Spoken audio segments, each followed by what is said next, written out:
Di dalam kehidupan ini, saudara, saya dapati tidaklah selalu mudah, saudara. Tidaklah selalu terjadi seperti yang kita inginkan. Tapi kadangkala justru banyak sekali saya dapati kehidupan yang begitu sulit, begitu sukar, yang banyak mungkin membuat orang ingin menyerah, saudara. Misalnya saja, saudara, keadaan ekonomi, saudara, yang gak menentu, yang membuat kita selalu merasa berkekurangan, dan saudara, wah, keadaan ekonomi yang menghimpit. Banyak orang mau menyerah, saudara. Ada juga mungkin keadaan rumah tangga yang kacau, yang penuh dengan keributan dan bertengkar tiap saat, tiap hari, juga membuat banyak orang ingin menyerah. Dan juga ada, saudara, penyakit, ya, sakit yang berkepanjangan, yang kadangkala juga orang ingin menyerah saja deh, sudahlah, nggak mau hidup lagi. Dan saudara, memang sakit yang berkepanjangan itu bisa membuat orang mudah menyerah, saudara. Pada waktu saya didapati sakit, saudara, dan saya harus menjalani kemoterapi yang dijadwalkan, yang diinginkan, diprogramkan, saudara, dilakukan 6 kali saja, dan kemudian nanti akan dilihat hasilnya. Saudara, saya bisa bertahan. Saya mau melakukan itu karena sudah diberi waktu, diberi batasan 6 kali. Walaupun dengan segala efek kemo yang saya tahu, saudara, itu nggak enak banget, saudara. Ya, orang yang di kemo, saudara, kemungkinan itu saudara mengalami mual, muntah, diare, pusing, lemes, saudara. Ya, ada yang seriawan di mulutnya, saudara, sehingga tidak bisa makan, tidak bisa minum, saudara. Bahkan juga rambut yang rontok, sehingga juga harus digunduli jadi botak, saudara.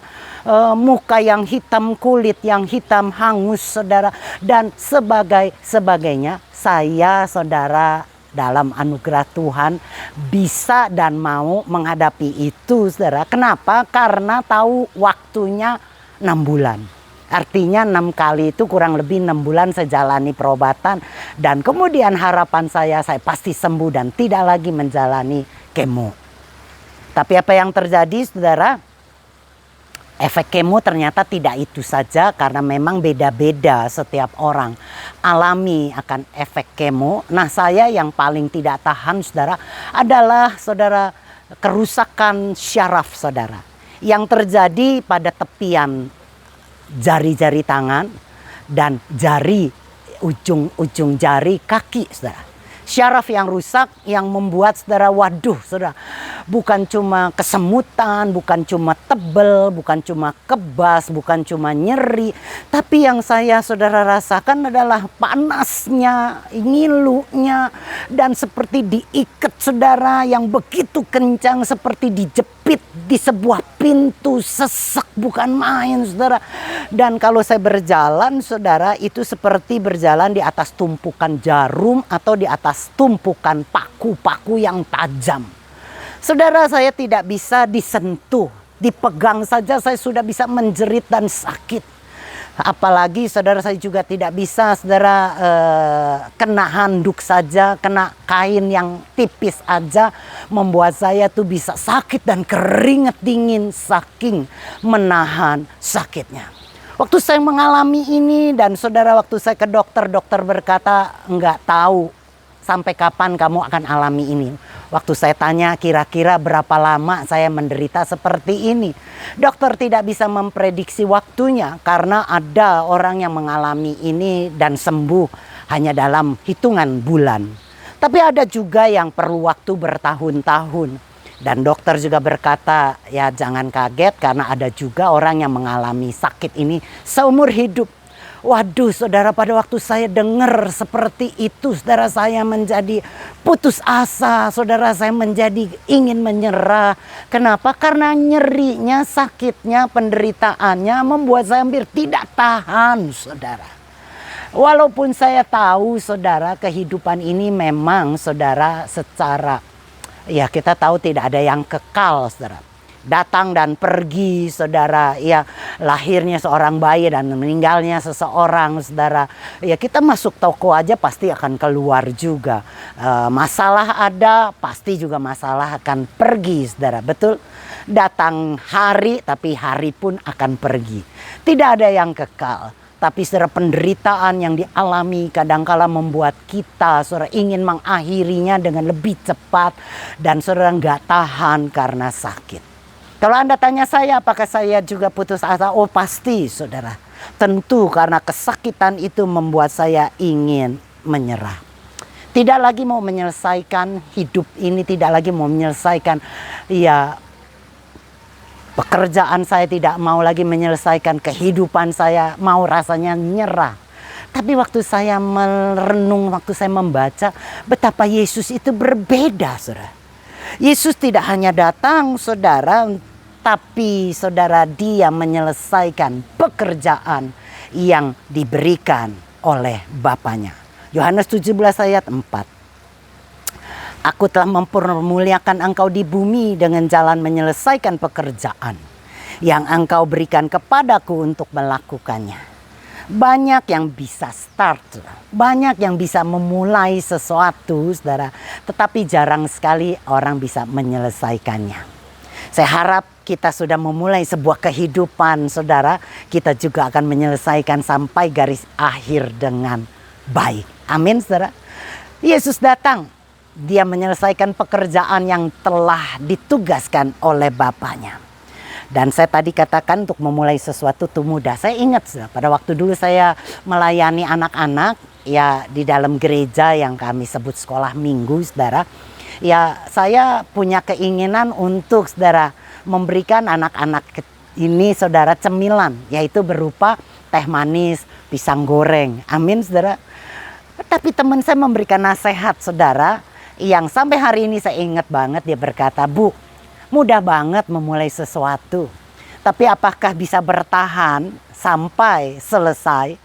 Artinya kalau saya ditugaskan mengajar jadi guru, apakah saya bisa melakukan memberikan cemilan kepada anak-anak itu sampai selesai saya tidak lagi mengajar? Karena biasanya gampang memulai.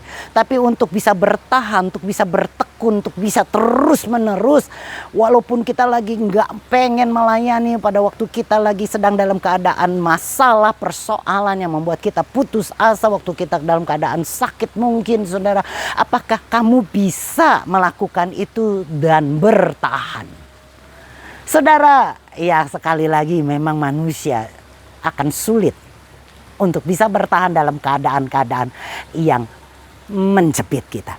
Tapi belajar dari Yesus Kristus, saudara. Ya, dikatakan, saudara, Yesus ini tidak menyerah walaupun keadaannya sangat sulit. Kita tentunya sudah tahu bagaimana, saudara, dia bertahan pada waktu disalib. Penderitaannya yang begitu rupa sudah mungkin kita sering dengar. Tapi kembali coba renungkan. Pada waktu dia, saudara, divonis, dihukum, disalib di atas bukit Golgota. Tahukah Anda bahwa bukit itu tentunya naik, tanjakan. Dan bagi kita tentu yang sudah pernah ke Israel tahu, saudara, jalan Via Dolorosa, saudara, itu bukanlah jalan yang datar, jalan yang enak, tapi itu nanjak, saudara.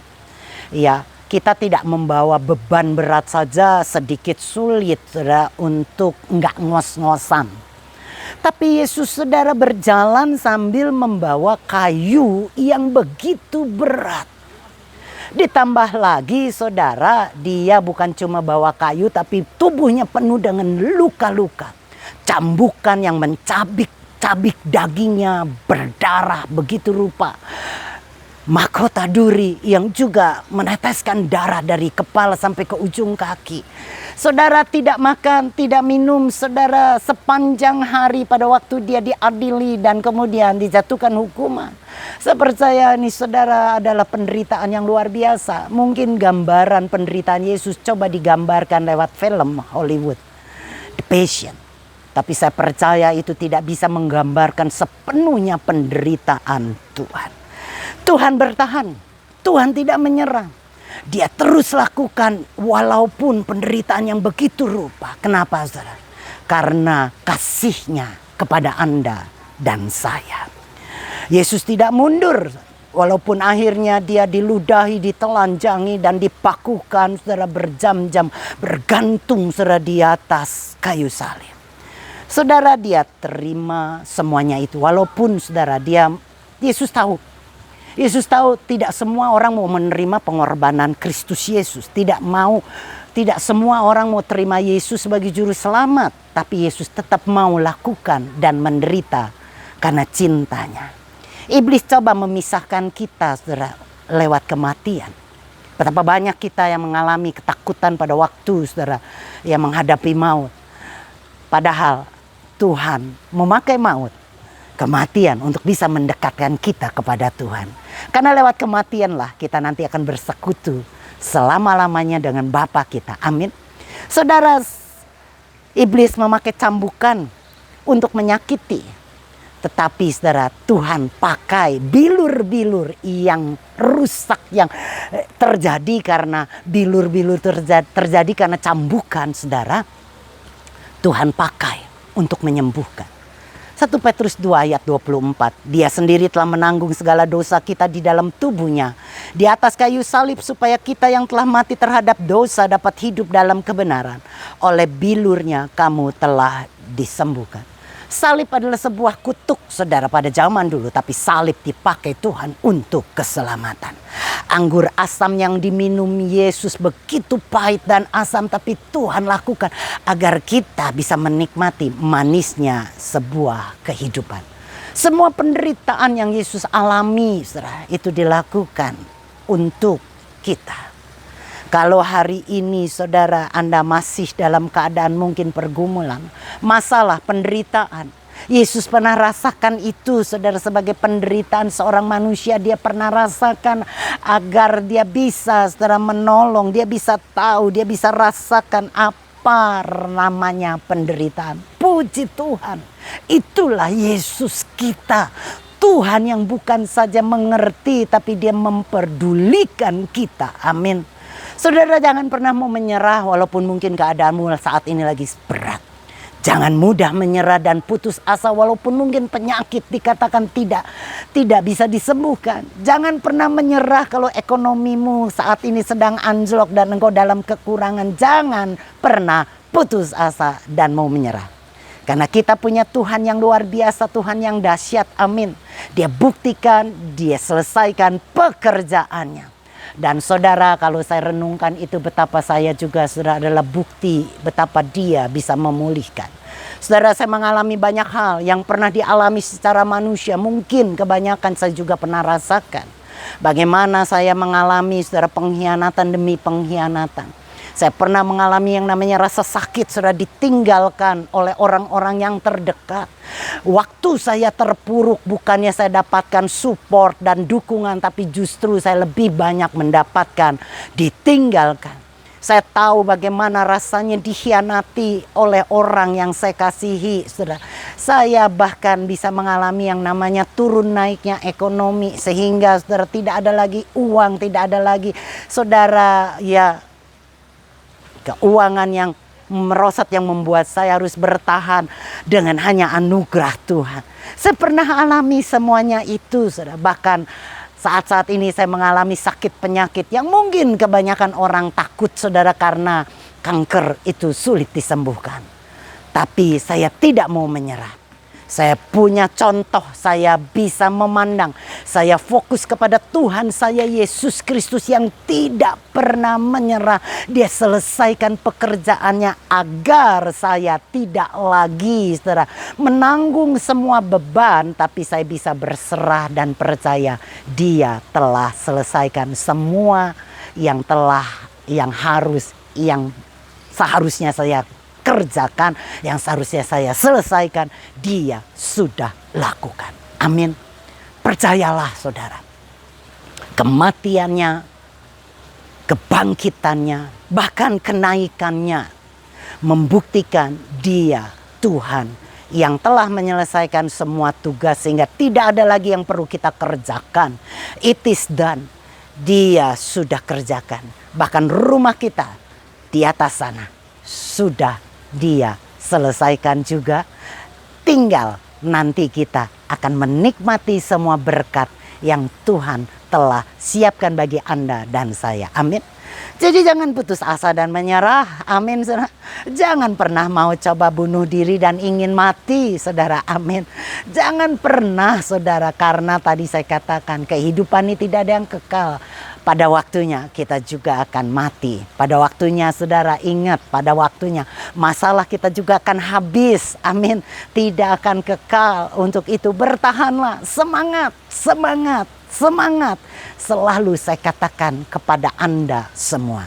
Karena kita bukan hebat, bukan kekuatan kita, bukan kita yang dahsyat, bukan lewat semua yang kita kerjakan, tetapi kita punya Yesus dan punya Tuhan yang sangat dahsyat, yang sangat luar biasa, yang menyanggupkan kita untuk menghadapi hidup ini. Amin. Saya berdoa, biarlah kita boleh tetap bersemangat, terus bertahan dalam hidup.